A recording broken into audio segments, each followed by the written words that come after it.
Alright, so another day, another lovely video angle. So I keep thinking I'm gonna do one of those day in the life vlogs where I wake up, I set the camera up, I pretend to wake up, oh wow, you're there? When did you get here? But then I don't. So we're in the car, fast forward an hour and 15 minutes, something like that. We're in the car, we are going this angle, I swear to you, I don't look that bad in real life, but this angle is not working for me. I'm not that bloated. Let's see. Let me catch you up. Got up at 7, then started getting ready with the expectation that I was going to leave by 8 because I have to go to Marina Del Rey for a 9 o'clock appointment. Then I looked at my phone and it said it's going to take you an hour and 16 minutes to get there. And I went, well, fuck. And I basically slapped an essence, slapped a moisturizer, slapped the sunscreen, put my Derma Blend on, and got the fuck out the door so I could get coffee first because I have to. And then, yeah, we left. So we left it closer to like 7. I mean, I left the house at 7:35 to get coffee, so, and it's still, I'm gonna just barely squeak it there. I don't know what the hell's going on in LA the last few days, but when I tell you I have been late or nearly late to almost all of my appointments the last couple days, I know what you're thinking, you're like, well, leave earlier. Bro, when I tell you I am always early, I hate being late, I find being late disrespectful to the person. I can't be late because everything is so time sensitive with me. You've got to make FedEx, you've got to scan docs, blah, blah, blah, blah. So I am always like way early. And last night I literally left at 2:30 for a 4 o'clock appointment in Hawthorne. And I got there at 4:25. I have always planned, even if I'm going like 5 miles, I plan that it's going to take an hour. That way I'm just there, right? It's better to be a little early. You plan for an hour. That works in my brain. Hour check marks work in my brain. I plan for an hour to get ready. I plan for an hour to drive 1 mile or 25 miles. I just plan that way, and it always works that way. But the last few days, literally on Monday, I'm going to an appointment, and I'm texting the guy. I'm like, are you I am so sorry. I have hit literally 5 road closures, 4 lane merges, and at one point in time in West Hollywood, I was sitting in a standoff, like a police. I'm sorry, I can't look at myself in the mirror because I look so fucking old, and this situation is all. I think I'm maybe puffy this morning, and then I have that horrible ankle, so it's making me look even worse. Keep my head up. But at one point in time, I was literally just in traffic on Santa Monica Boulevard, parked next to a standoff. There was a guy in his car and 4 cop cars with their guns, not tasers, with their literal fucking guns drawn. I can't make this shit up. I'm sorry, I'm on my way, but there are guns drawn next to me, and all I'm sitting there thinking is, well, hopefully there's no, like, they don't start shooting, because I'm sitting here in my minivan, and I don't think it's bulletproof. So, needless to say, the last few days have been a trip. But we are on our way to Marina Del Rey for my first appointment. Yesterday I had 2, I thought I had 3, I had my head severely at my ass, so I thought I had 3 appointments, and then it turns out the one was for today. So I had 2 yesterday, I have 2 as of now today. We'll see if we get more in. If I don't, I'll just go home and go on my little stair-stepper climber thing and work on setting up all the real estate stuff, right? So I finally signed up with a real estate brokerage. I'm going to be with First Team Real Estate here in Los Angeles. They have it's a super cool group of people. It's a small team. They have started, I believe it's First Team Real Estate's first office in Los Angeles area, I believe. They have primarily been like Orange County, Southern California area. So this is going to be their first office. I'm pretty sure. I hope I'm not misquoting those. But this is going to be their first office in Los Angeles, Beverly Hills based. So I'm super excited. They're cool people. I'm essentially their very first hire because the other three have worked together at previous agencies and are literally like right here. I'm coming up to a stoplight and there are two cops pulling this person over, and there's a cop on each side of the door with their hands on their guns. I cannot make this up. If I could grab the camera right now and show you, oh Lord. Perfect. Yeah. So anyway, so I've got to get all of this. It's just like everything. It's the same thing as notary. When I became a notary, it's not that hard to do it, but then there's all this admin work that you have to do. I've got to sign up for or not sign up, but I've got to do my login for the first team email. I've got to set my website up, and I've got to set all the logins for the different tech they have set up, and do the training, and then so it's not hard. It's just signing up for it, and then I've got to figure out what the hell to do with all of it. So that's kind of next on the docket. But yeah, it's been good so far. They're super cool. They're easy to get a hold of, they answer questions. That was my biggest concern. I was between two different brokerages, Keller Williams and First Team, and I know Aaron was leaning more towards First Team because he's thinking like branding and they're bigger and it's kind of a household name, and it would have been interesting. It was specifically for I think I talked about this in my last video, but I don't know if I'm posting that. So it was specifically for like sports and entertainment and whatever. But the problem with that is it was a huge ass office, right? It was 214 people out of that one office. And granted, I get that not everybody is in office. You don't need to be in office. But 214 people, that's a lot. And it just felt a lot more... Sterile's not the right word, but it felt a lot more like you're going to sign on and then good luck. May the force be with you. Where I do feel with First Team, because it's a smaller team, I'm going to have more of that hands-on training, which just at my very beginning, the most critical part to me is getting a good foundation on my training. Because if I get a good foundation, I can go anywhere. If this doesn't work out for some reason, I can go to another brokerage or, whatever. So, to me, getting that really strong training, getting some hands-on training, getting my foundation really, really good, and developing my skill set as an agent is really important, because then I can take that anywhere. It's not specific to anybody.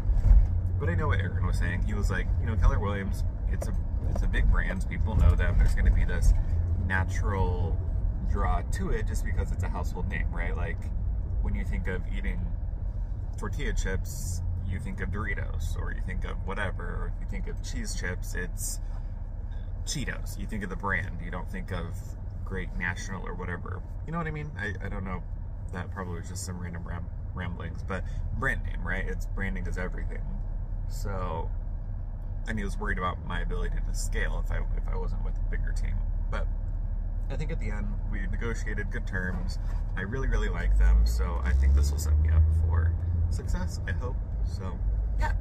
I had my first kind of team power hour call, which is basically we get on a Zoom and they focus on developing my skill set. So they gave me like little goal homework things to get done and do, and yeah, we talked about things that will be my niche and like what I need to focus on, what I need to do, blah blah blah. So yeah, I mean, it's really cool. I really, really like them. I'm excited.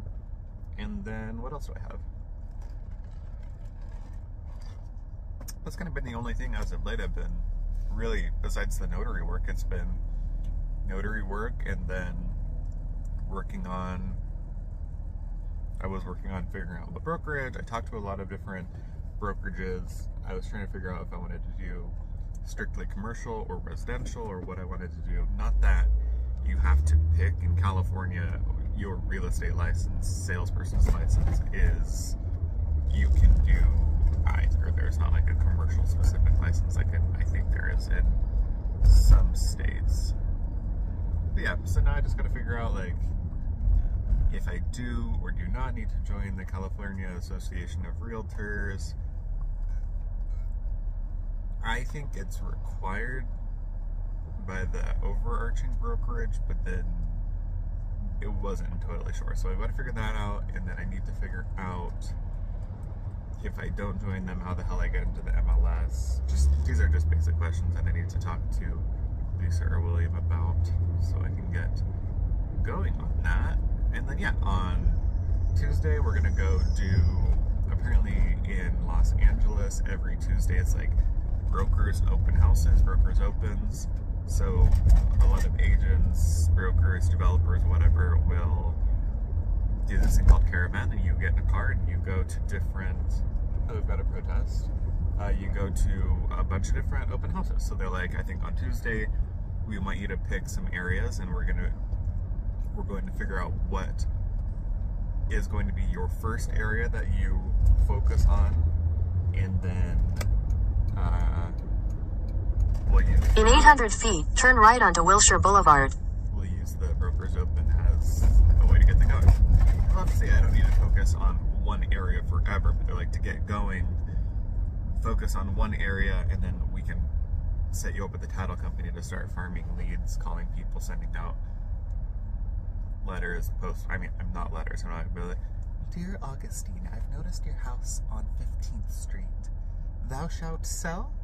I mean, it's not that. Obviously, it's much more tech heavy, and at the light, turn right onto Wilshire Boulevard. Talk to people. But yeah, that's where we're at on that.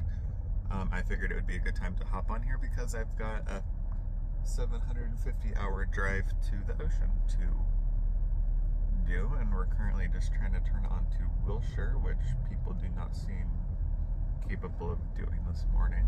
Go ahead and go. Oh, perfect. Wilshire is stopped. Wonderful. Yeah. I'm trying to think what else.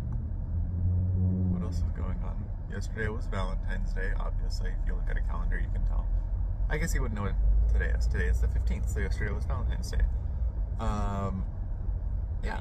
Aaron is down in San Diego working on some law research stuff, so I was here, but he's very smart, and one Thanksgiving he ordered me, in a quarter mile, turn left onto South Crenshaw Boulevard, 6 bottles of wine.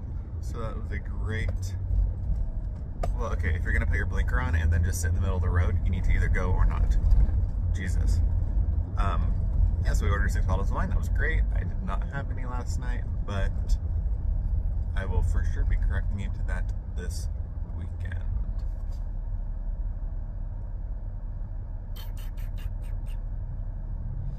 Then I need to figure out, social media wise, do I make my current socials, like, start incorporating real estate stuff into that? Which, part of me thinks yes, because I obviously already have some people. I'm not saying I have a massive following. I'm not like Josh Altman or Josh Flagg or Tracy Tudor, but I obviously already have some people on my YouTube, Facebook, Instagram, whatever. I'm like, well, should I just kind of change course a little bit, start peppering in real estate stuff?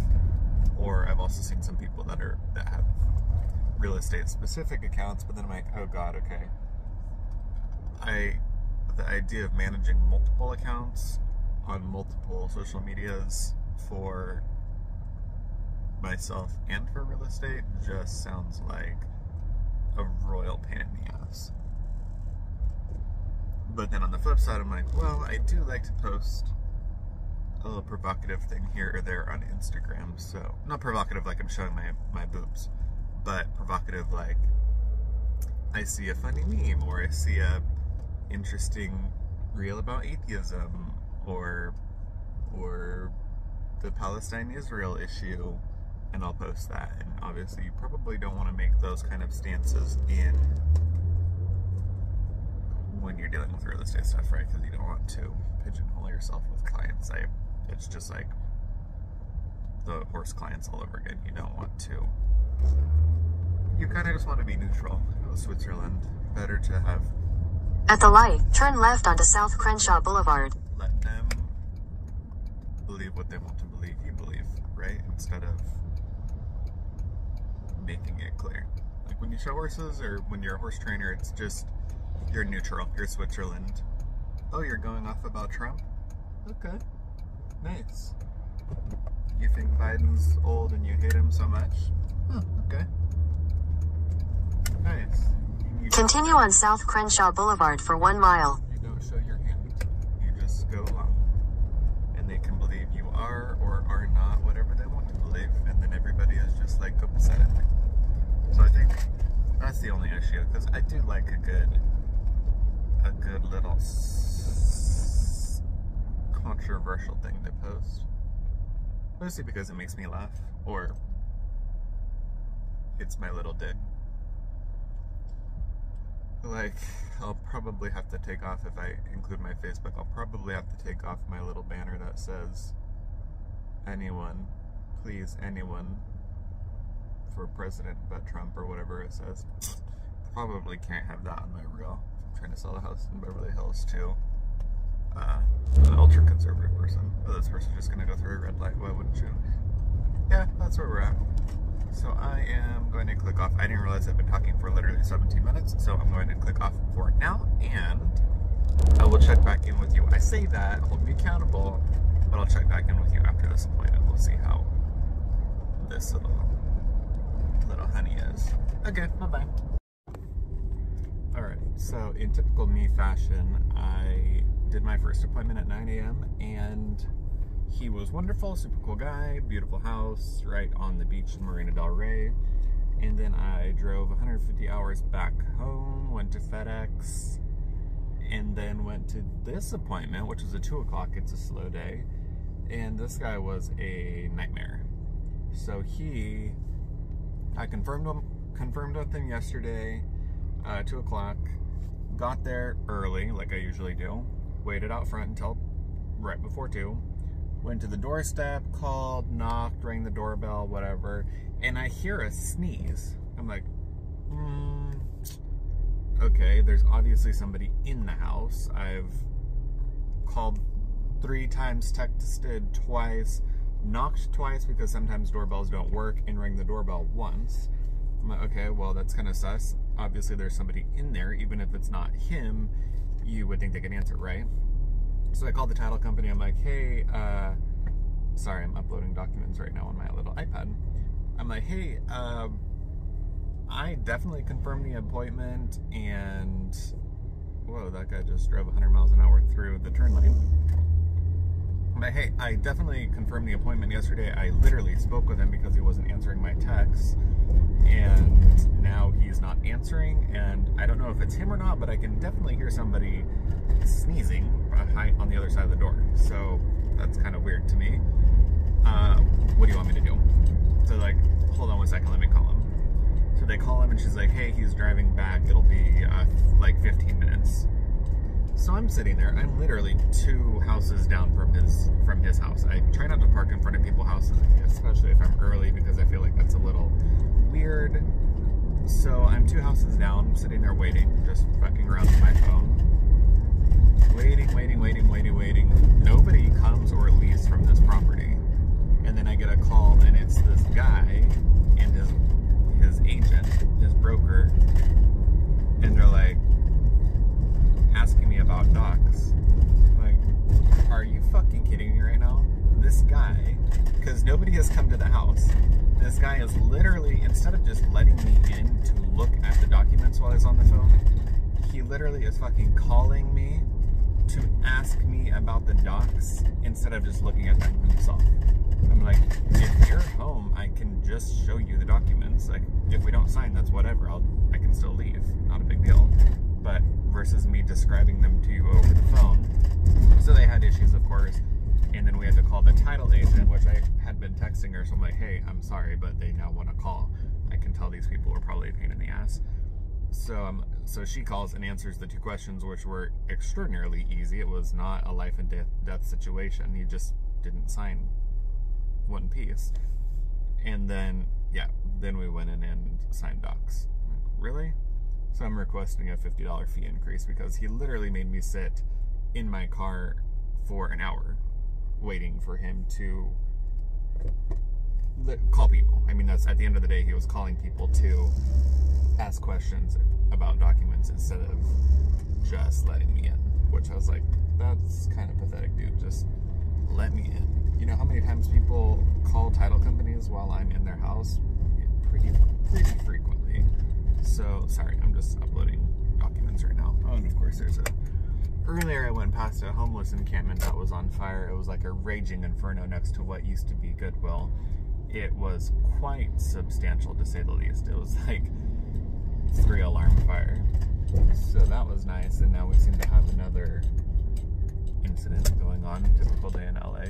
Yeah, I was like, really? So I did a $50 fee increase.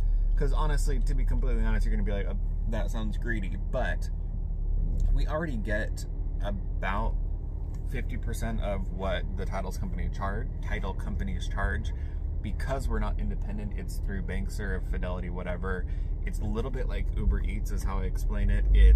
We get requests and they do the majority of the loan processing in the country, but the trade-off is because you get more work than the average person, you also get significantly less. So it's not uncommon for a normal appointment for us is $75 and then it's $95 if there's a scan back requirement, which just means you get the scan docs back. But it's not uncommon for the appointments to the client to be charged $150 up to, I've seen $450 on some documents before, specifically commercial ones. And out of that $450, that $450 is going to BankServe, which is the signing service that is owned by Fidelity. And from that, we're getting $75 or $95. So they're usually making, it's usually nearly double, if not more. I mean, I would say 150 to 200 is probably the average going rate for what BankServe charges, and we do not see that, obviously. So I'm like, no. I saw what you charged. I fucking sat there for an hour and then did a 20-minute appointment. Yeah, we signed quick, but it was only 25 pages, so it should not have taken long. So that should have been a 15-minute appointment. That took an hour and 20 minutes. An hour and 30 if you consider scanning the documents back. So that was stupid. So now I need to text my girl for tomorrow and confirm her appointment. Seems like the second week of February orders are a little bit slower, so I'll text her. I already have docs, and then go deal with some more of the real estate stuff that I need to work on. But yeah, that's my check-in.